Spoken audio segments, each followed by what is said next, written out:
वाले हैं संधि। ठीक है, तो आज का टॉपिक है अपना हिंदी में संधि।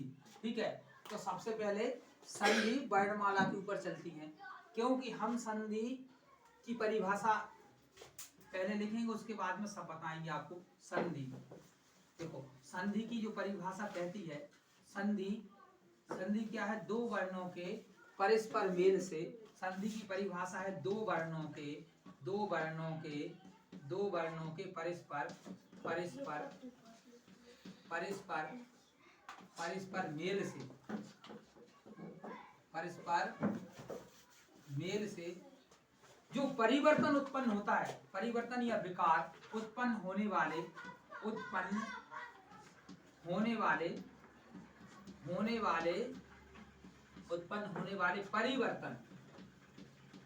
परिवर्तन, इस परिवर्तन को हम बदलाव भी कह सकते हैं, परिवर्तन, या फिर इसको क्या कह सकते हैं दूसरी भाषा में? बदलाव। क्या कह सकते हैं? बदलाव। या इसको क्या कह सकते हैं? विकार भी कह सकते हैं। क्या कह सकते हैं? विकार भी कह सकते हैं। उत्पन्न होने वाले विकार या परिवर्तन या बदलाव को ही संधि कहा जाता है। क्या कहा जाता है? संधि कहा जाता है। ठीक है, ये हो गई आपकी संधि की परिभाषा। क्या हो गई? आपकी ये संधि की परिभाषा हो जाती है। ठीक है, अब परिभाषा से आगे चलें तो संधि को तीन भागों में बांटा जाता है। इसमें संधि का वर्गीकरण तीन भागों में किया जाता है। तो ये है संधि। आपकी संधि होती है आपकी तीन प्रकार की। नंबर एक में होती है आपकी स्वर संधि। क्या होती है? स्वर संधि। ये होती है आपकी स्वर संधि। क्या होती है? स्वर संधि। एक होती है आपकी व्यंजन संधि। क्या होती है? व्यंजन संधि। ये होती है आपकी व्यंजन संधि। बोलेगा नहीं व्यंजन संधि। और एक तीसरी होती है आपकी विसर्ग संधि। क्या होती है? विसर्ग संधि। संधि तीन प्रकार की होती है। ठीक है, नंबर एक, ये नंबर दो और ये नंबर तीन। संधि तीन प्रकार की होती है। ठीक है, अब सबसे पहले हम लेते हैं नंबर एक में। क्या लेते हैं हम? स्वर संधि। क्या ले लेते हैं? स्वर संधि।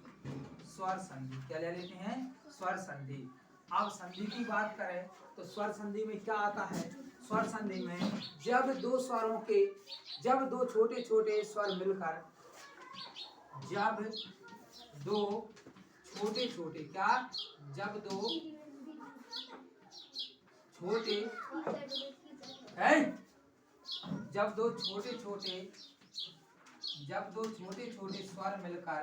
स्वर मिलकर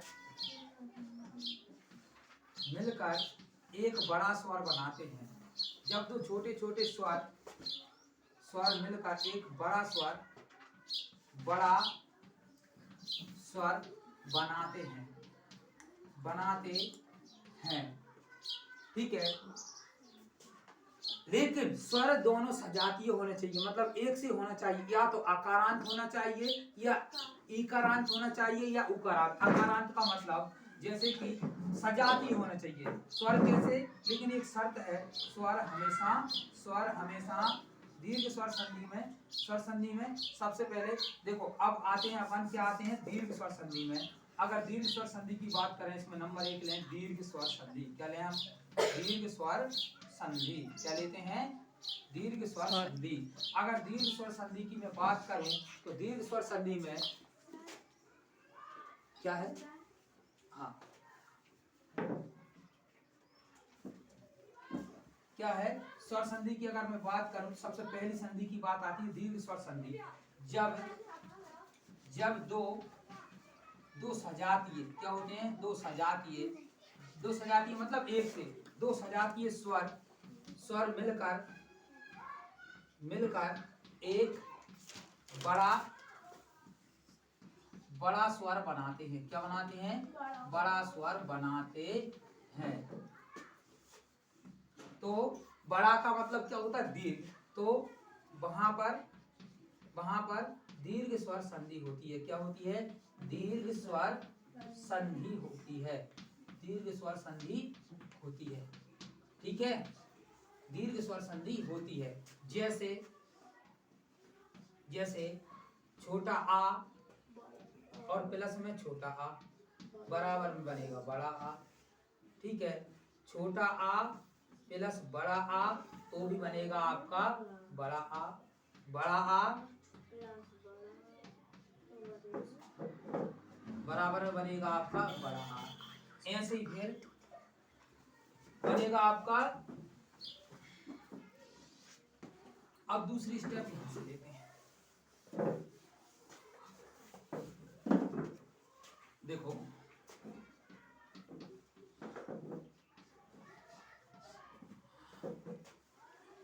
छोटी ई और प्लस छोटी ई बराबर बड़ी ई, छोटी ई प्लस बड़ी ई और बराबर फिर भी आपकी क्या बनेगी बड़ी ई, बड़ी ई प्लस बड़ी ई और बराबर बनेगी आपकी बड़ी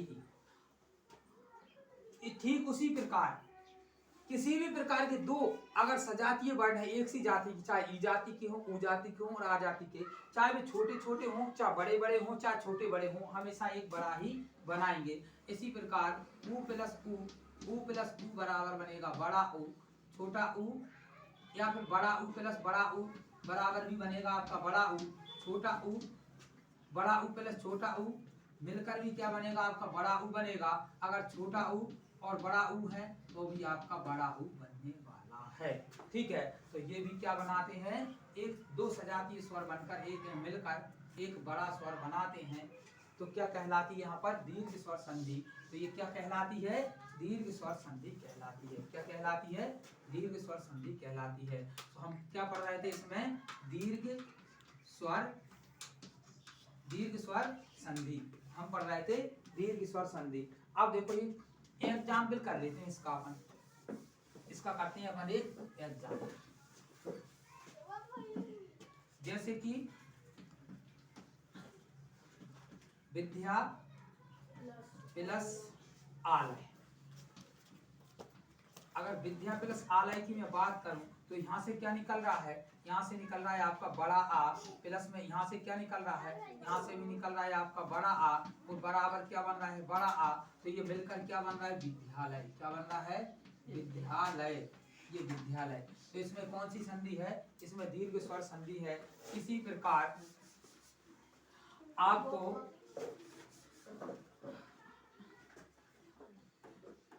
एक और मैंने आपको लिखा हिम प्लस आलय, क्या हो गया हिम प्लस आलय, क्या बनेगा बताइए। यहाँ से क्या निकला, यहाँ से क्या निकला आ निकला छोटा, यहाँ पर बड़ा आ निकला तो के बराबर क्या बन गया बड़ा आ बन गया और ये क्या हो गया हिमालय। क्या हो गया हिमालय। ठीक है, अगर तो इसकी पहचान अगर बीच में देखो एक उदाहरण कर लेते हैं अपन ई से, जैसे ई वाला उदाहरण तो गिरी क्या हो गया गिरी प्लस ईस और बराबर क्या हो गया गिरीश। क्या हो गया गिरीश, ये उदाहरण हो गया। फिर आपका फिर ऊ से उदाहरण कर लेते हैं अपन, तो ये क्या है भानु प्लस क्या है उदय। क्या है उदय, तो क्या हो जाता है भानुदय। क्या हो जाता है भानुदय। ठीक है, अगर बड़ा ऊ और छोटा ऊ है तो भी मिलकर क्या बनेगा बड़ा ऊ बनेगा। सीधी सी बात, इसकी पहचान लिखो शॉर्ट में बिल्कुल। अगर बीच में इनके बीच में अगर कोई शब्द के बीच में जहां पे शब्द जुड़ता है वहां पे बड़ा आ की मात्रा या बड़ी ई की मात्रा या बड़ा ऊ की मात्रा दिख जाए, जैसे इसकी मात्रा ये होती है, इसकी मात्रा ये होती है और इसकी मात्रा क्या होती है ये वाली, अगर ऐसी मात्राएं आपको दिख जाए तो वह हमेशा वहां पर क्या होगी दीर्घ स्वर संधि होगी। ठीक है, क्या होगी वहां पर दीर्घ स्वर संधि होगी। आज के लिए इतना ही काफी है। ठीक है।